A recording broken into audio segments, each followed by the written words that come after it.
Every night since that burial, I feel it, pressing down on my chest, as if it's trying to take me with it.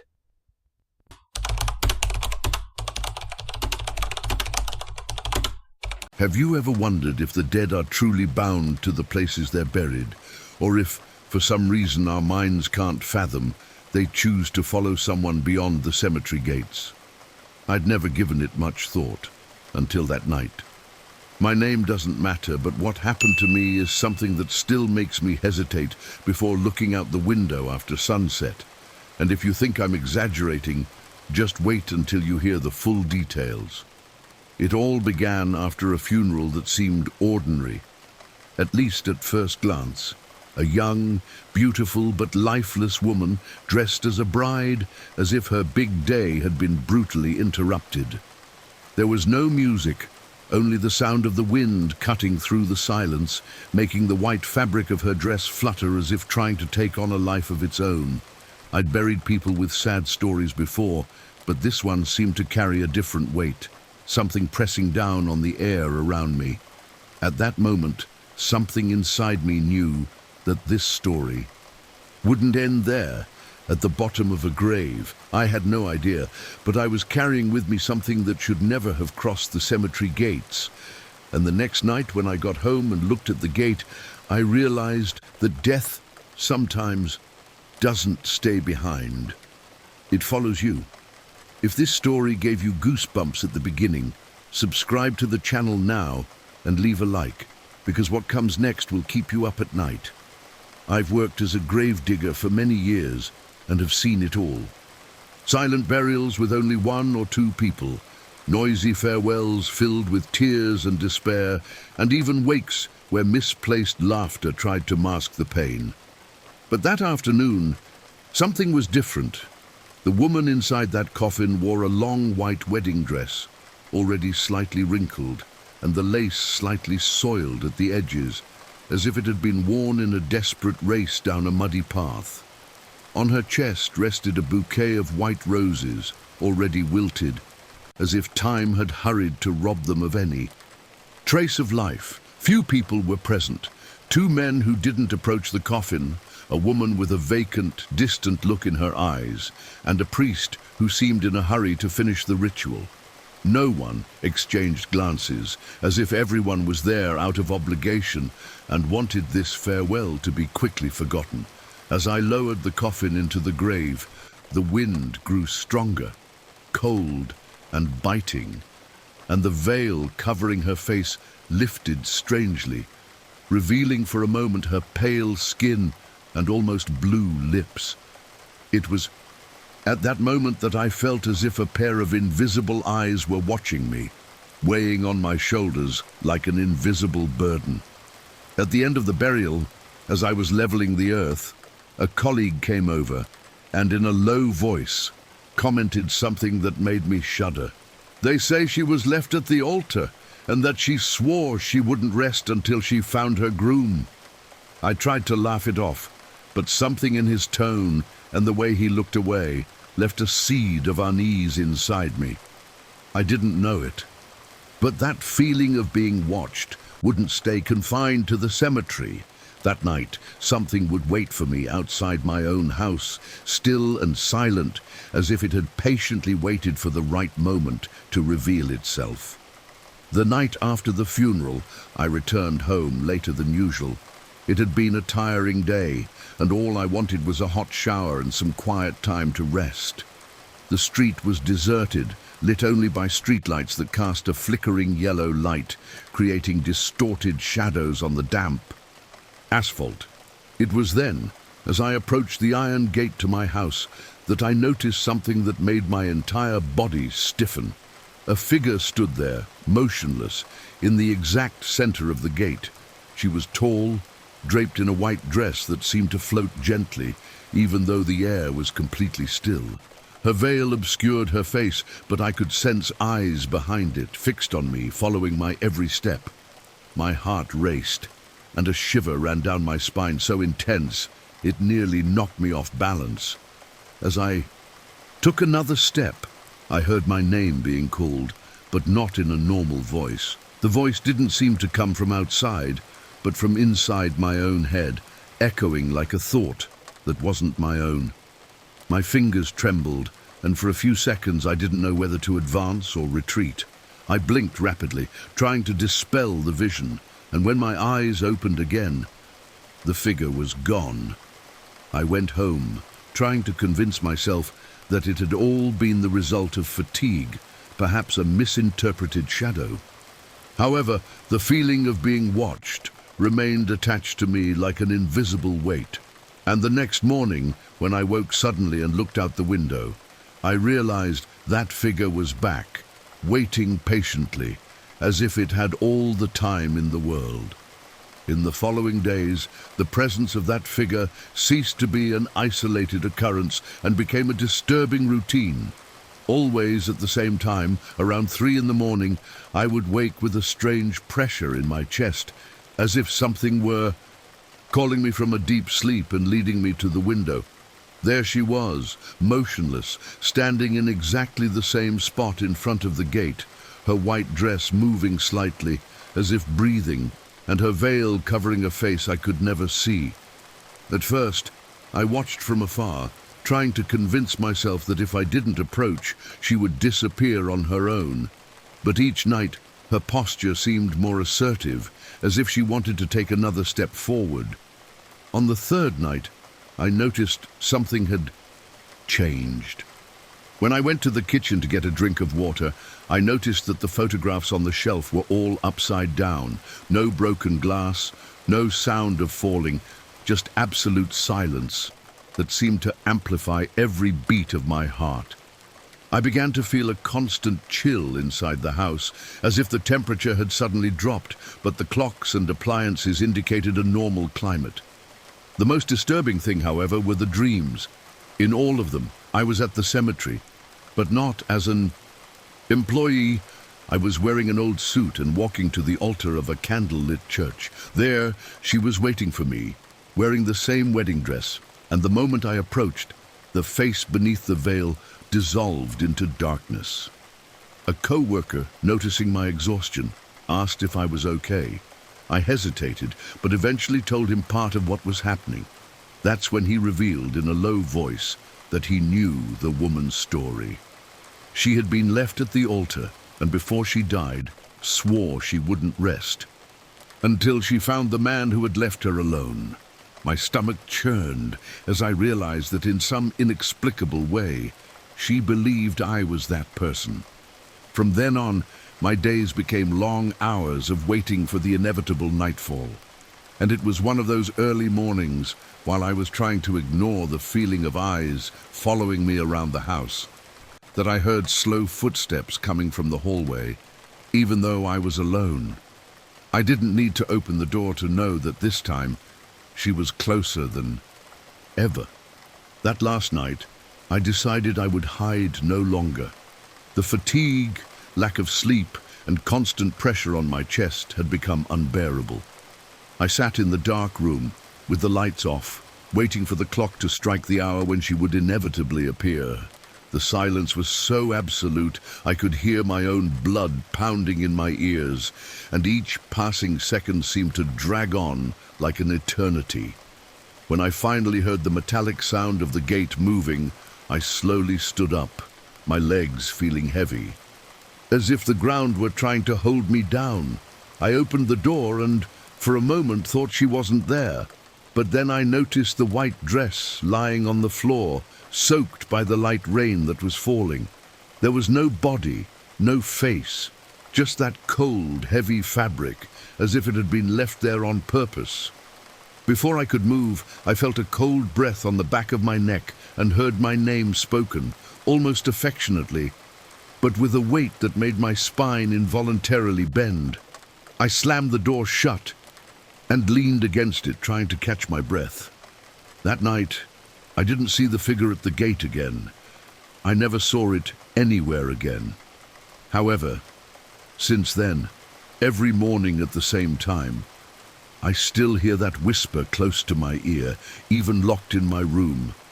And if you think this was the worst experience a gravedigger has ever had, wait until you hear the story of a colleague of mine who was followed not by just one presence, but by 3.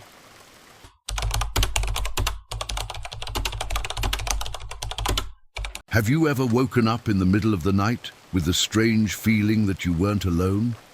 I'm not talking about a simple noise or furniture creaking in the wind, but a clear, persistent sound that seems to come from inside your own home.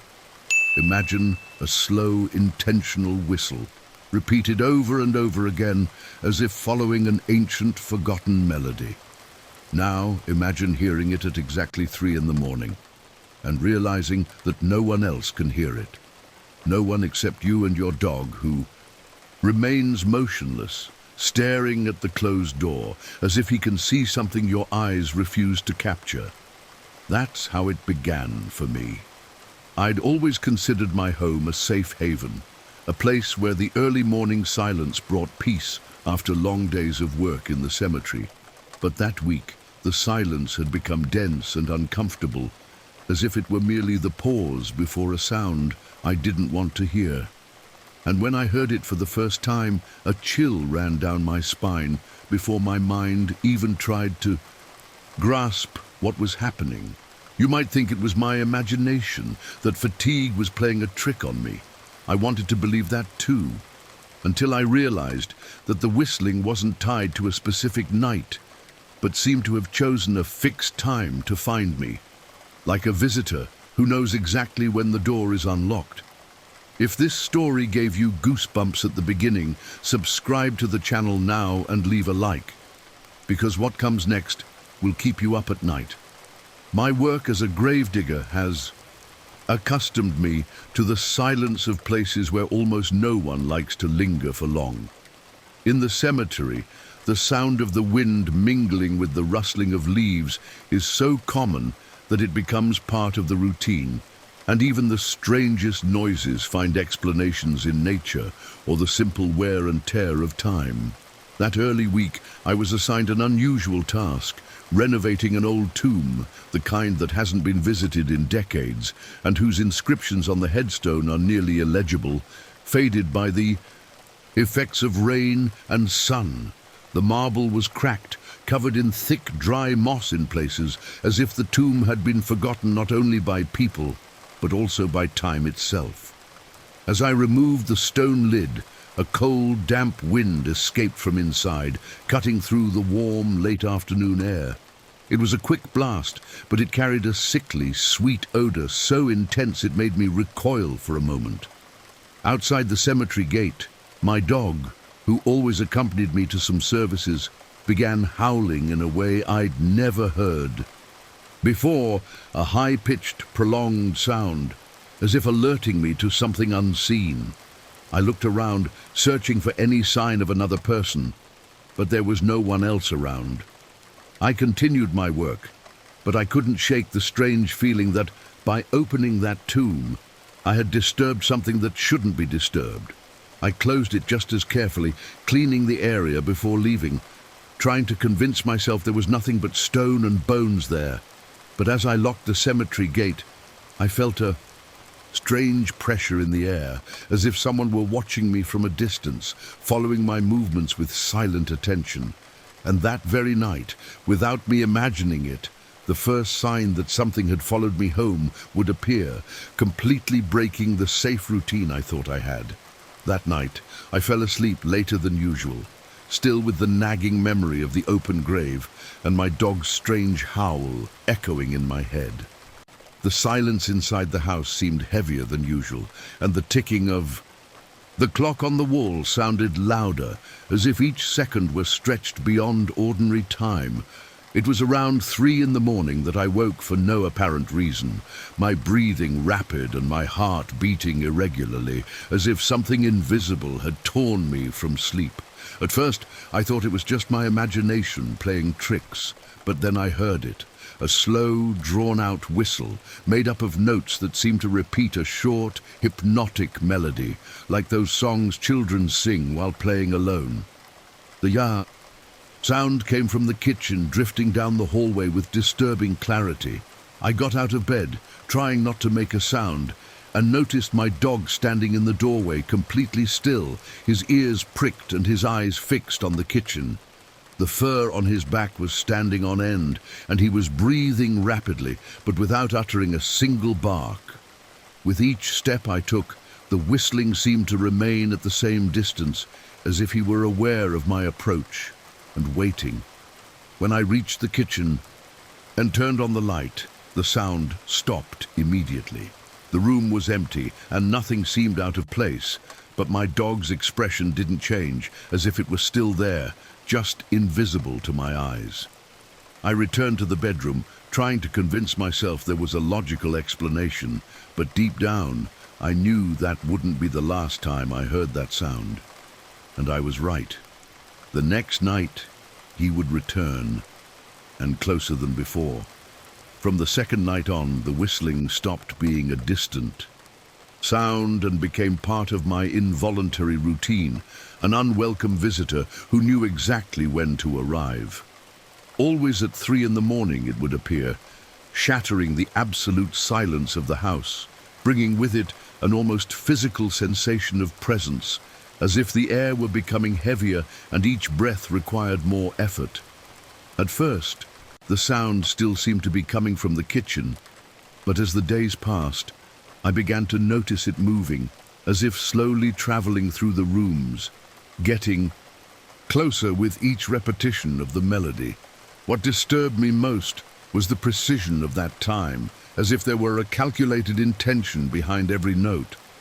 During the day, I tried to live normally, but my dog's behavior betrayed that something was still wrong. He refused to enter the kitchen, even when I called him with food, and would spend long minutes staring at the door, growling softly, as if there was something on the other side that only he could perceive. On more than one occasion, I found dirt marks on the kitchen floor, marks that made no sense, since I cleaned the floor every night before bed and hadn't been there during the day. I decided to investigate the tomb I had restored further, and with the help of some old records in the municipal archive, I discovered that the man buried there had been accused of a series of violent crimes in the 1950s. According to reports from the time, he had a peculiar and disturbing habit. Before attacking his victims, he would always whistle the same short, slow melody, as if it were some kind of macabre warning. Most disturbingly, the description of this whistle matched exactly what I had been hearing every early morning. From that discovery on, each night became more difficult. The sound seemed clearer, as if it were coming from within the walls of the house, and sometimes I swore I heard shuffling footsteps moving along with the melody. I even left all the lights on, but it didn't change anything. The whistling continued, piercing the air like a cold blade, and each time it ceased, the silence left such an oppressive void that I almost wished it would return, just to break that unbearable feeling of waiting. The night, everything changed. The sound didn't come from where I expected it to, and that's what made it all the more terrifying. That last night, I was determined to face whatever came my way. I sat awake in the living room chair with all the lights off, watching the clock tick closer to 3 in the morning. The air seemed thicker by the minute, and the silence carried a strange weight, as if the house were holding its breath along with me. As the hand reached the appointed hour, the whistling began, but this time it didn't come from the kitchen. The slow, drawn-out melody sounded inside my own room, as if someone were standing over the bed. I got up slowly, my muscles tense, and walked down the hallway with the distinct feeling of entering someone else's territory. When I opened the door, darkness enveloped me completely. I turned on the light and saw my dog standing motionless, his fur on end and his teeth bared, staring at an empty corner of the wall. The whistling stopped the moment our eyes met, and in its place came a silence so absolute it felt like it was screaming inside my head. I felt a chill creep up my legs and freeze my spine, as if something had passed me by unseen. I stood there, motionless, waiting for any sound to break the void. But nothing happened. Since then, the whistling never returned, at least not for me, because days later, a colleague told me something that chilled my blood. He too began hearing the same melody, But in his case, it was coming from inside a newly closed coffin.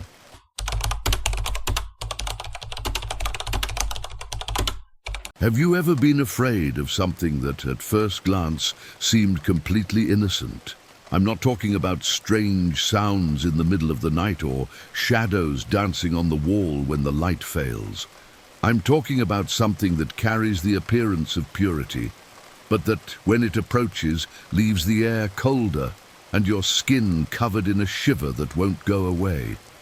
Imagine finding small, wet footprints in your backyard, even though it hasn't rained. Footprints that don't belong to anyone you know, but that seem to have come from a place where life no longer exists. I thought my gravedigger routine had already taught me how to handle anything related to death. But that week showed me that some goodbyes don't end the moment the earth covers the coffin. I buried a child just a few years old, a victim of drowning. It was a silent task, painful to witness, but one that should have remained in the cemetery. But days later, I began to notice signs that something had crossed the gate with me and somehow found its way to my home. You might even try to explain it rationally, saying it was neighborhood kids, an animal, or even coincidence. But what if I told you that, along with those footprints, my daughter's toys started moving on their own? And what if I told you that each time this happened, her smile looked different? If this story gave you goosebumps at the beginning, subscribe to the channel now and leave a like, because what comes next will keep you up at night. My work as a gravedigger has always brought me face to face with the grief of families, but there's something different about burying a child. The silence in the cemetery feels heavier, as if even the wind hesitates to pass. That day, the sky was grey and muggy, the air carrying the scent of damp earth mixed with freshly cut white flowers. The coffin, small and made of light wood, seemed too fragile to contain something so definitive.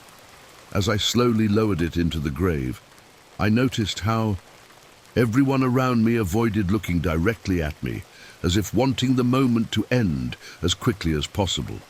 The father remained motionless, his hands clenched into fists at his sides, while the mother, her face hidden by a tear-soaked handkerchief, murmured words that the wind carried away before they could be understood.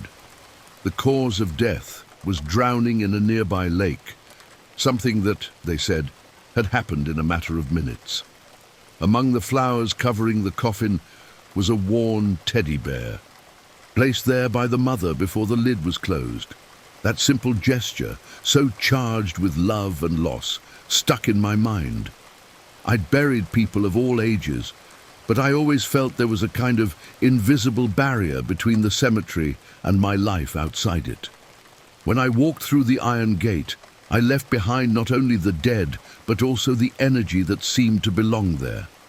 However, that afternoon, as I locked the gate, I felt something different, a kind of silent weight that seemed to follow me to the car, as if somehow part of that lost innocence was unwilling to stay behind.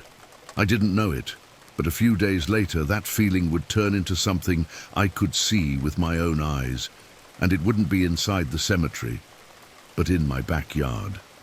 2 days after the funeral, I woke up early, as usual, to tend to the yard. The sun was still low, casting an orange hue over the grass, and the morning air carried that spring freshness. It was then that I noticed something that stopped me in my tracks. Small footprints dotted the lawn, as if someone had passed through there during the night. They weren't shoe prints or any animal prints. They were clear marks of bare feet, so small they could only be those of a child. The strangest thing was that they were wet, as if whoever had left them had just stepped out of a stream. My first thought was that some neighborhood kid had invaded the yard to play, but I quickly dismissed that hypothesis. The tracks began at the side, ran across the lawn, and ended right in front of the back door of the house, and then simply disappeared. The ground around it was completely dry, with no sign of moisture. Besides, it hadn't rained in over a week. I ran my hand over the doorknob and realized it was freezing. A chill, that clashed with the mild morning temperature. I looked around, searching for any sign that anyone was still nearby, but all was quiet except for the distant sound of a lone bird. I held that image in my mind, trying to find logical explanations for something that seemed to have none. However, what began as a curious detail would soon become a daily nuisance, and little by little, the feeling that those footprints were just the beginning grew within me, until the moment when I could no longer ignore what was happening inside my own home. Over the next few days, the footprints reappeared, always in the morning, as if someone had crossed the yard while I slept. The pattern repeated itself. They came from a random spot. On the fence, crossed the grass, and ended at the back door. There was no sign of a return, as if the entrance were the final destination. But what really began to unsettle me was noticing that, in addition to the marks on the floor, small details inside the house began to change without explanation. My daughter's toys, previously stored in a box in the corner of the living room, appeared scattered throughout the hallway. Balls appeared in the middle of the yard, even on windless days, and dolls were found sitting in places no one had left them. At first, I thought my daughter might be waking up during the night to play, but that hypothesis was disproved when I began to notice that at some of these times she was sound asleep in her room. Most disturbing was when, one afternoon, she innocently commented that her new friend wanted to play more, describing a girl with dark hair, very pale skin, and a wet dress. I had never spoken to her about the funeral or the drowned child, but the description perfectly matched what I remembered seeing that afternoon at the cemetery. The nights began to take on a different weight.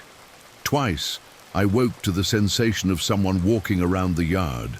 Looking out the window, I saw the plastic ball rolling slowly, without wind or anyone pushing it. One early morning I heard children's laughter, low and scattered, coming from a spot where the streetlight couldn't reach. It didn't sound like the sound of a living child. There was something in the intonation that sounded distant, muffled, as if coming from underwater.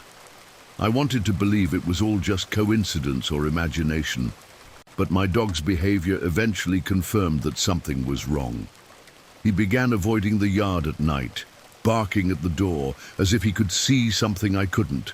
With each passing day, the line between home and the cemetery grew more blurred, until one night the signs stopped being mere clues and became a direct presence in the most protected room of the house. That night, I woke to a sound unlike any I'd ever heard before. It wasn't laughter or the soft squeak of toys moving, but a steady drip, like water falling into a metal bucket. The sound was coming from my daughter's room. I walked slowly down the hallway, feeling the air grow colder with every foot I approached. When I pushed open the door, the first thing I saw were wet marks scattered across the hardwood floor, small footprints leading from the window to the edge of the bed. The curtains were closed, but damp, and a faint scent of lake permeated the room. My daughter slept soundly, oblivious to what was happening around her. Beside the bed, leaning against the wall, was a soaking wet teddy bear, the same one I'd seen placed inside the coffin on the day of the funeral. I touched the toy and felt the icy water run through my fingers. There was no way it could be there. There was no way it could have moved. I stood still, trying to process what I was seeing, until I felt, for a moment, a cold breath brush against my shoulder. The dripping stopped, and the silence that followed was so thick it felt weighted. I slowly left the room, taking the bear with me but not daring to look back. Days later, as I was trying to convince myself it was all over, a fellow gravedigger called me to tell him something. He swore he'd seen, in the fog of the cemetery, a child running between the graves, holding the exact same teddy bear.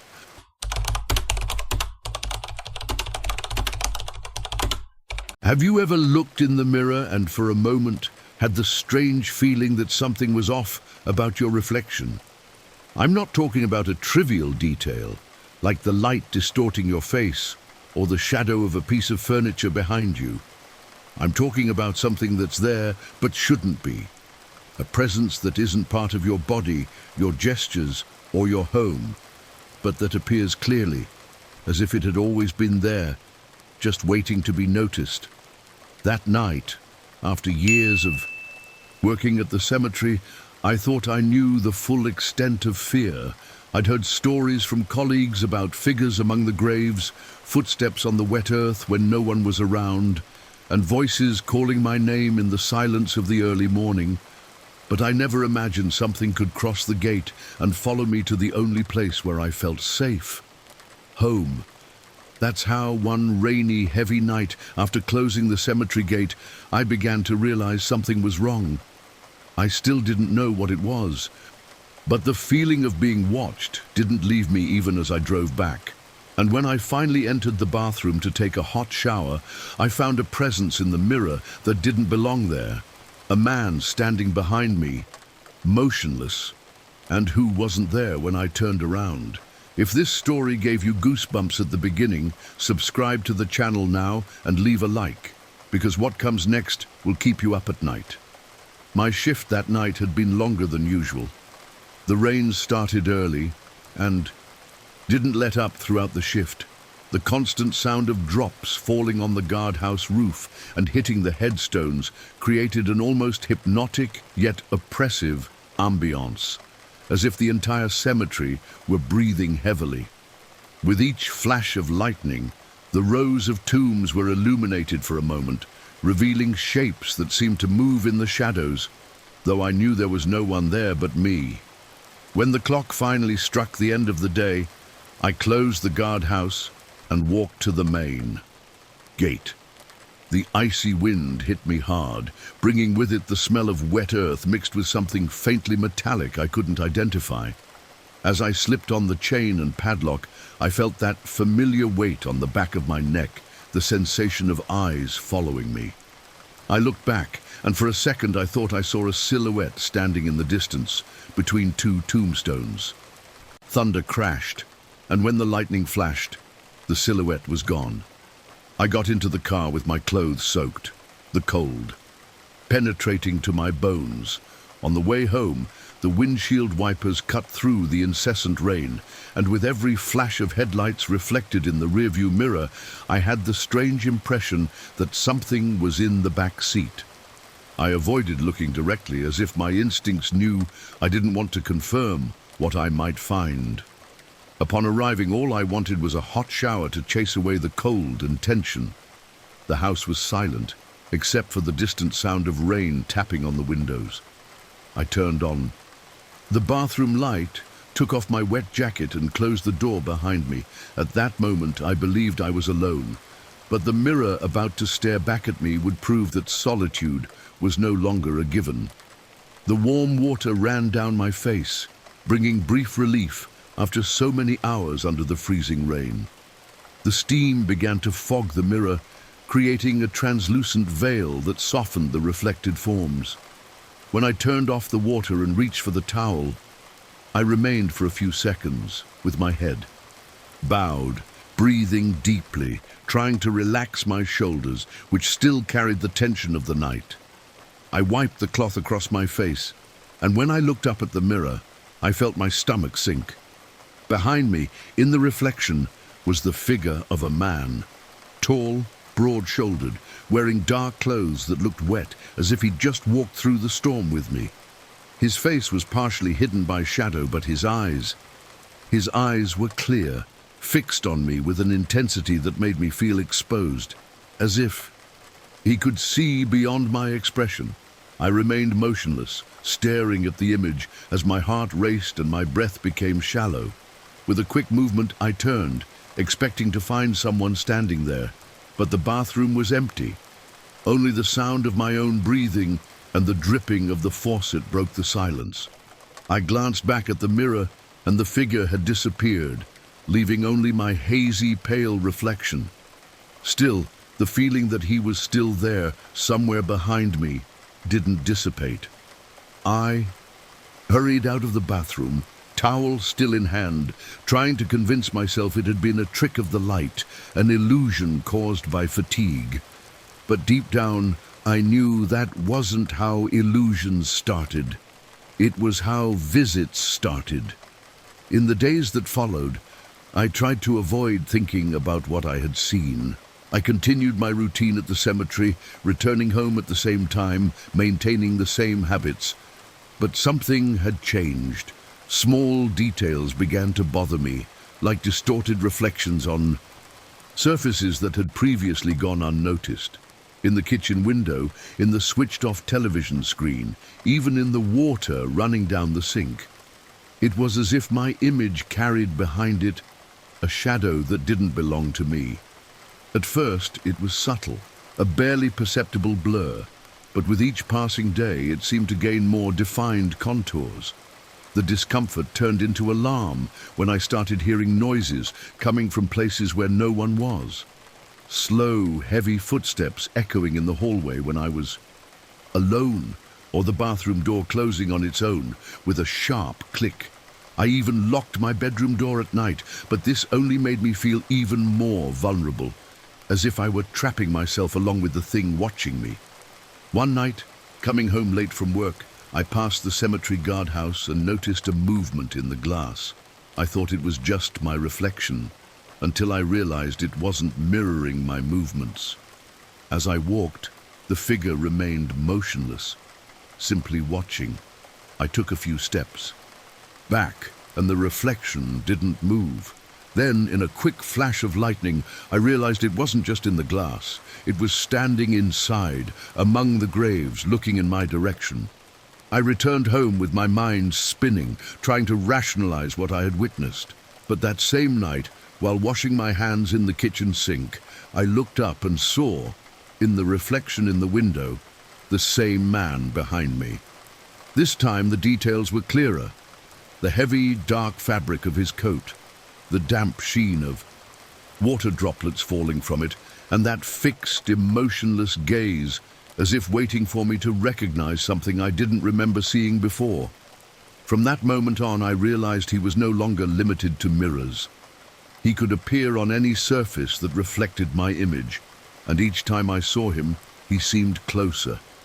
That night, I decided I needed to face it head-on. The feeling of being followed had become constant, and the fear no longer stemmed solely from the apparitions, but from what might happen. If I continued to pretend nothing was happening, I entered the bathroom and closed the door behind me, leaving the room in absolute silence. The mirror was slightly fogged by the steam from the shower I'd used earlier, and as I wiped it clean, I felt the temperature drop abruptly, as if an invisible window had been opened to let in a cold draft. When the surface cleared, he was there, closer than ever, taking up almost all the space behind me. His face was now fully visible, pale skin, rigid features, eyes so dark they seemed to absorb the light. But what paralyzed me most was the realization that the reflection wasn't mirroring my movements. I was breathing rapidly, and he remained still, only tilting his head slightly, as if studying every detail of me. I instinctively turned off the light, and for a moment I stood in the darkness, trying to control my breathing. When I turned it back on, the mirror was empty, but the silence that followed wasn't one of relief. It was the silence of a presence still there. Then I heard it, slow, heavy breathing coming from just behind me. Since then, I've never been able to look at a reflection without expecting to see it. And I discovered I'm not the only one. A colleague swore he saw the same man, but not in a mirror, but reflected in the still water of an open grave.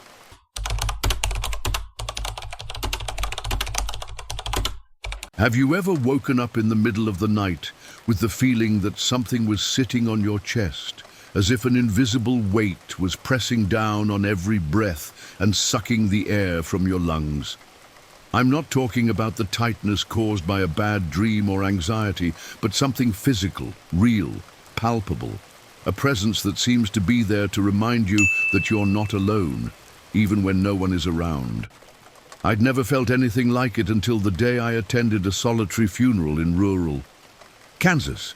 It was supposed to be just another service, one of those quick ones that begins and ends without much incident. But the man being buried that morning carried a different story, a weight that seemed to hang in the air, looming over all who dared approach.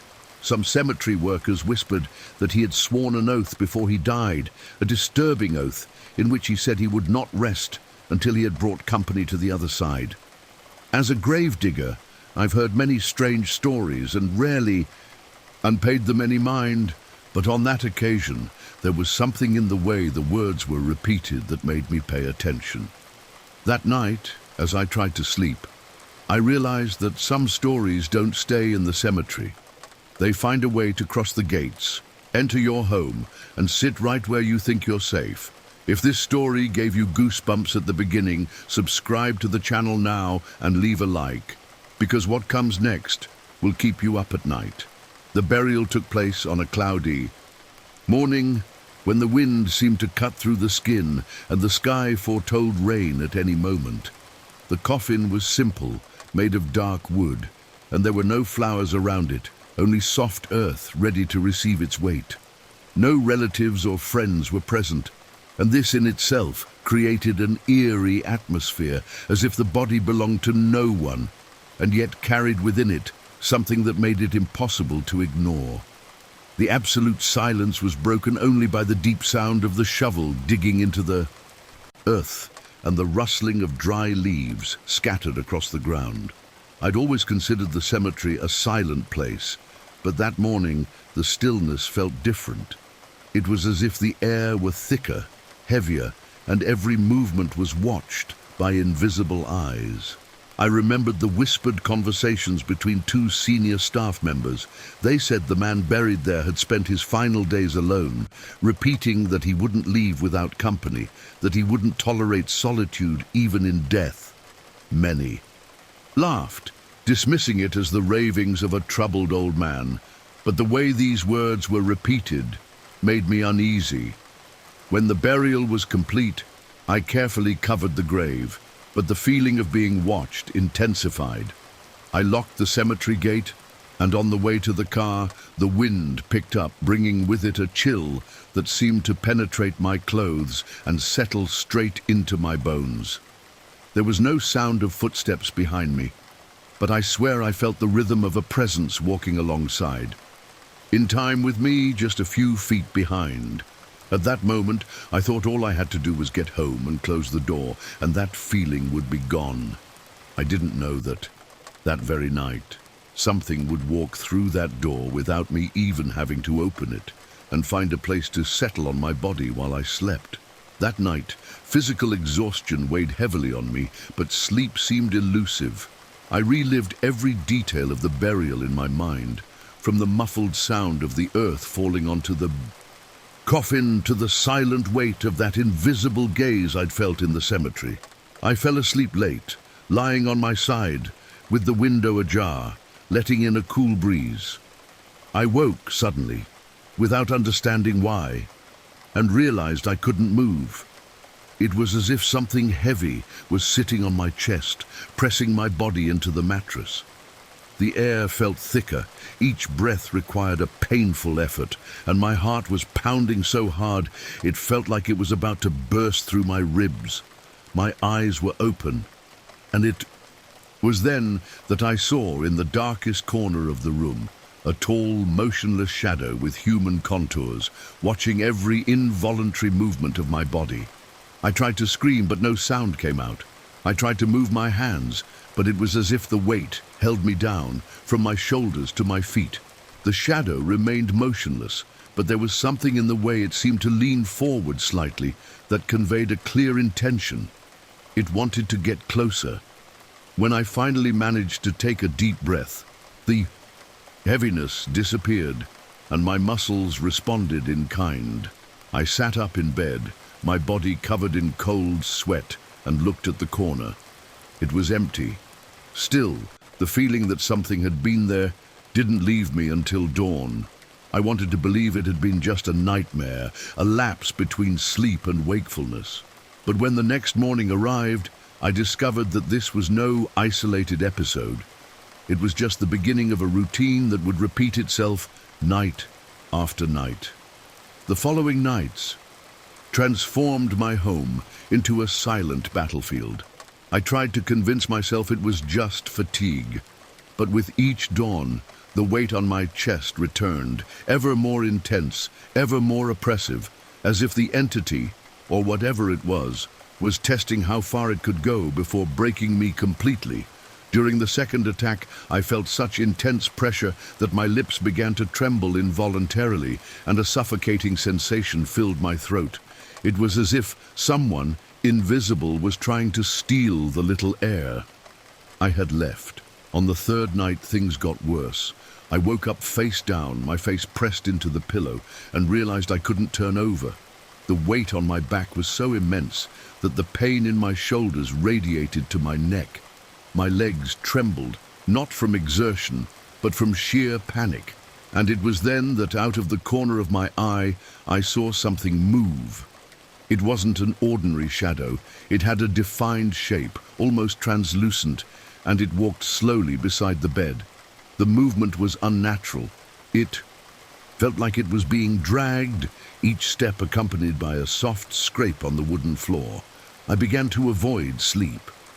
I spent hours awake, sitting in the living room with the lights on, trying to deceive the presence that seemed to be patiently waiting for me. But with each longer blink, the torpor of sleep pulled me into defenseless territory. And no matter where I was, on the couch, in the armchair, or even leaning against the bedroom wall, the feeling of oppression always returned, accompanied by that figure that never fully revealed itself, but whose intention to approach was so real that I could feel it almost touching my face. It was on the fifth night that I noticed something that sent chills down my spine. Whenever the heaviness manifested, a phrase echoed in my mind, a hoarse whisper as if spoken very close to my ear. It wasn't a language I knew, but it sounded repetitive, almost like an oath or a promise. It didn't take long for me to associate that presence with the solitary burial I'd held days earlier, and the more I thought about it, the clearer it became that the dead man hadn't departed alone. The problem was, the more I understood, the worse things seemed to get, and that next morning, the proof that he was keeping his oath finally revealed itself before me.